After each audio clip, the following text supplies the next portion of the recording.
Olá, como está? Como foi a sua semana? Estamos juntos mais uma vez e vamos estudar a Bíblia, a Palavra de Deus. Eu quero te convidar para uma palavra de oração. Deus querido, muito obrigado pela semana que vivemos. A cada experiência vivida, obrigado porque o Senhor esteve ao nosso lado, conduzindo a nossa vida e os nossos passos. Agora, nesse tempo em que vamos estudar a Tua Palavra, que o Teu Santo Espírito possa falar aos nossos corações. É a oração que nós fazemos no nome de Jesus. Amém.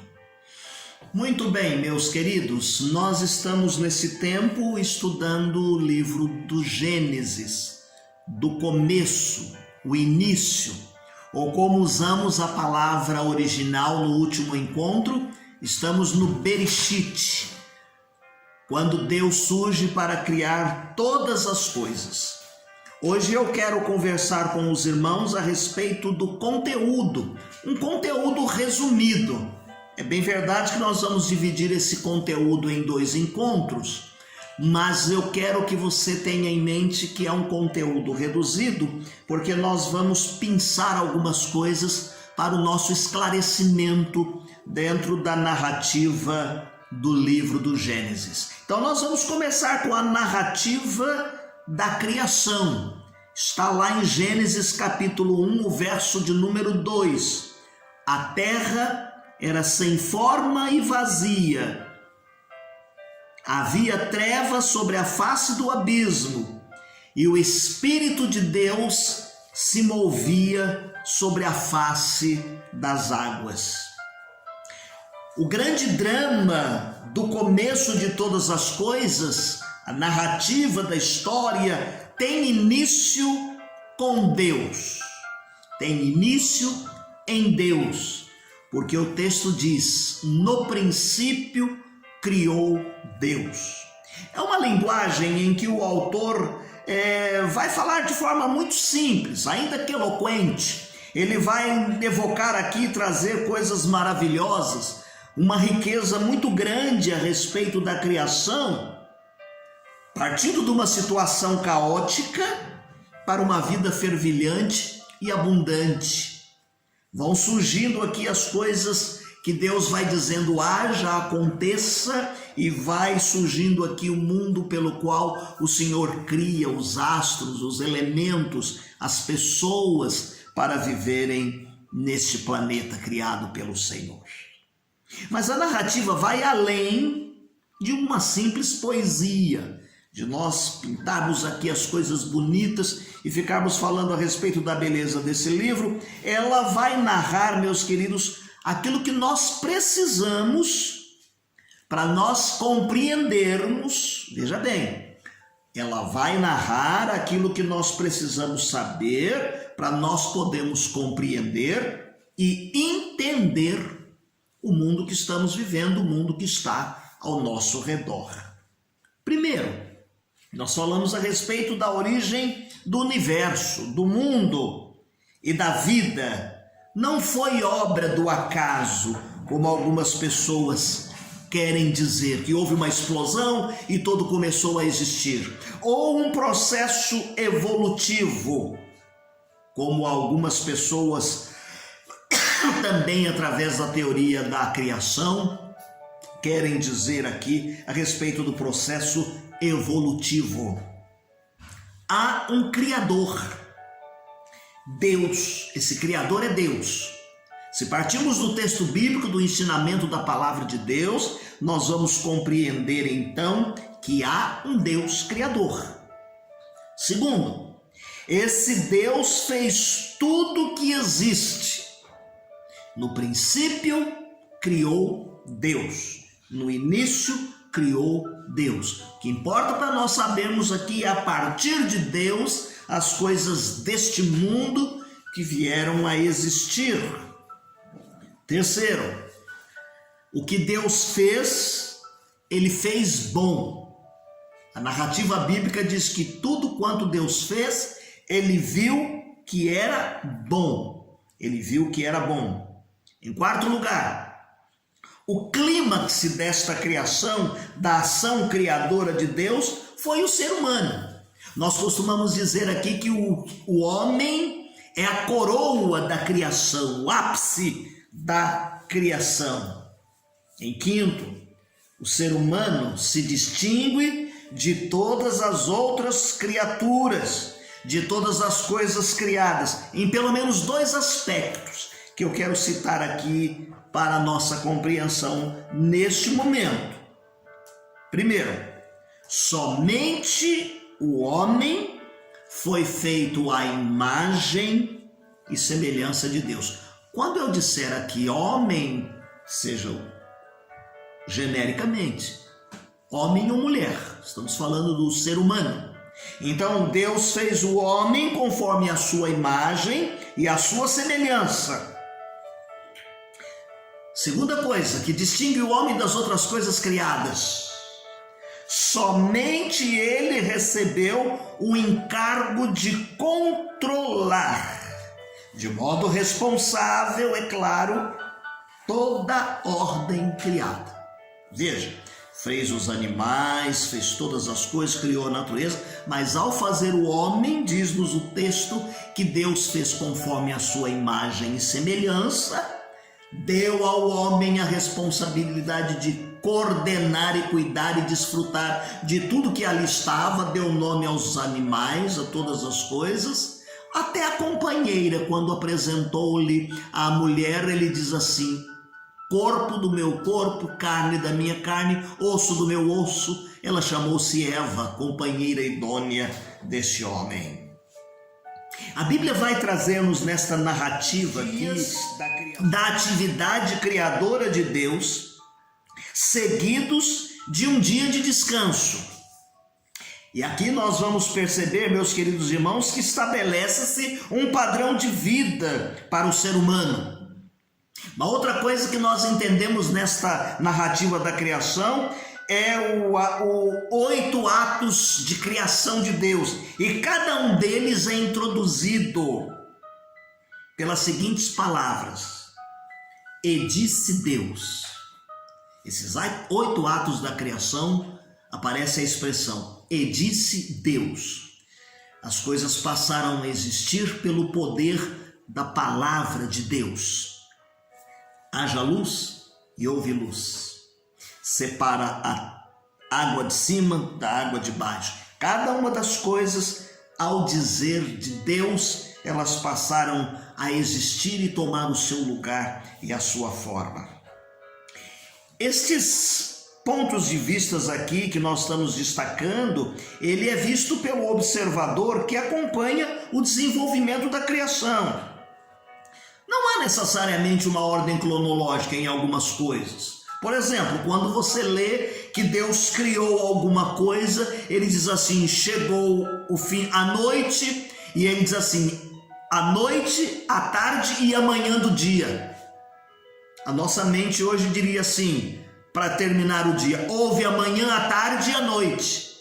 Todas as narrativas de cada dia, ela termina com a noite e ele retrocede, dizendo assim: a tarde e a manhã do 6º dia, do 5º dia. Então aqui o escritor, a narrativa dele não entra muito nessa questão cronológica. Nós é que temos uma mente assim e que agimos assim mais modernamente. O que a narrativa aqui quer trazer é um entendimento da forma mais simples possível, para que desde a pessoa, o ser humano mais simples até o mais educado mentalmente, que tenha tantos entendimentos científicos, ele vai compreender a narrativa da criação. Vai entender a narrativa da criação. A narrativa do Gênesis também não tem a intenção de ser um tratado de geologia. Da onde veio a água, da onde veio a terra, por que isto, por que aquilo, por que em cima, por que embaixo. Também a questão da biologia, quando Deus diz assim, para a água apareçam os animais lá aquáticos e a erva do campo, a questão dos astros, da astronomia, da questão da ciência. O escritor do Gênesis não está preocupado com isto, não está preocupado aqui em fazer esses tratados. Não lhe ocorreu que na criação esses detalhes precisassem vir à tona. O importante, meus queridos, ainda que não se informa em que tempo a terra foi criada. Há uma narrativa, por exemplo, no livro de Isaías, em que Isaías diz assim, no tempo em que morreu o rei Uzias, determinou uma data. Aqui no Gênesis você não vai perceber nenhuma preocupação do escritor a respeito destas coisas. Ao colocar aqui 6, 7 dias, é importante que se tenha o entendimento de um padrão que vai expressar a energia criativa de Deus, a satisfação de Deus, uma ordem e a majestade simples pelo qual Deus criou todas as coisas. E é por isso então que a narrativa da criação dá um sentido, dá um referencial de vida para o ser humano. A segunda coisa que eu quero comentar com você neste encontro é a imagem e semelhança de Deus. Está no capítulo 1, o verso de número 27, que diz assim, criou Deus, o homem, à sua imagem. A imagem de Deus criou, macho e fêmea os criou. Aqui você vê que é uma narrativa sucinta. Entra-se no capítulo 2 uma outra narrativa detalhada, no sentido de que alguns detalhes sejam colocados aqui no escrever da origem do homem. Mas vamos entender aqui um pouquinho essa questão da imagem e semelhança de Deus que aparece no verso de número 27. Nós já dissemos que de toda a criação, somente o ser humano aqui é descrito como tendo sido feito imagem e semelhança de Deus. Já frisamos que isso coloca o homem com um ser criado de forma distinta dos demais animais. Significa que o ser humano é um ser que tem um relacionamento especial com Deus.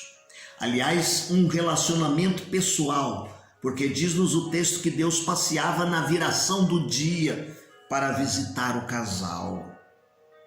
Aqui o Criador deu ao ser humano o controle de todas as coisas. Coube ao homem a responsabilidade de administrar tudo que estava ali. A semelhança, então, deve ser entendida de uma forma moral, deve ser entendida de uma forma espiritual. Essa semelhança aqui é tão fundamental para a estrutura do ser humano que nem mesmo a queda do homem desvirtuou, distorceu sim, por causa da presença do pecado, mas vem Jesus para recobrar e trazer no homem esta imagem e semelhança de Deus, é o que diz o livro de Colossenses. A questão aqui de ser uma criatura racional, moral e espiritual faz com que Deus dota o homem de uma capacidade também criadora, depois que ele vai poder crescer, multiplicar e povoar a terra. Ele ainda tem o controle de todas as coisas, porque Deus delegou a nós o poder de todas as coisas, sobre as coisas criadas. É responsável diante do Criador. E aqui paira uma responsabilidade sobre os nossos ombros. Porque se nós somos os mordomos de tudo que está aí na criação, nós precisamos cuidar daquilo que é criado. Surgem movimentos como os ecologistas, como pessoas que estão preocupadas com a vida marinha, pessoas que estão preocupadas em cuidar do meio ambiente, do ar que respiramos. Isso está intrínseco no homem, porque é verdadeiramente a responsabilidade do ser humano esta responsabilidade diante de Deus de cuidarmos das coisas criadas. Agora eu quero falar um pouquinho a respeito da tentação e da queda do homem. Já estamos no capítulo 3 de Gênesis. Trouxe consequências? Trouxe consequências. Consequências diretas, porque o homem foi criado um ser moral, o homem foi criado um ser com liberdade de escolha e vontade própria. E nós costumamos dizer assim, que o homem não é uma marionete, aquele bonequinho com as cordinhas, não é um boneco, não. Deus fez o homem conforme a sua imagem e semelhança, deu responsabilidades e dotou esse homem de uma coisa que nós chamamos de livre-arbítrio. Tiago capítulo 1, verso de número 13 diz que Deus não tenta a ninguém. Quem tenta é o diabo, Satanás. Então, Satanás veio agir na mente do homem, sugestionou, sugeriu lá no Éden, e eles caíram. Tomaram do fruto, comeram do fruto, desobedeceram a Deus. Há dois teólogos ingleses. Um deles é Henry A. Winkler e o outro Warren W. Wiersbe. Eles afirmam que Satanás, neste momento da tentação, ele usou os seguintes critérios para persuadir Eva. Primeiro, que ele maximizou as consequências. Deus disse assim para eles: não comam da árvore do jardim, determinada árvore. Satanás diz assim: Deus disse, não coma de todas as árvores do jardim. Eva disse, não foi assim que Deus disse. E aí ele, aumentando a extensão da proibição, das restrições, do limite que Deus havia dado, ele vai induzir a dúvida na cabeça do primeiro casal. Aí ele pega e minimiza as consequências da desobediência. Não é verdade, porque Deus tinha dito, no dia em que vocês vão comer, vocês vão morrer. E ele diz assim, não, você vai ser semelhante a Deus, não vai morrer, vai ser semelhante ao Criador.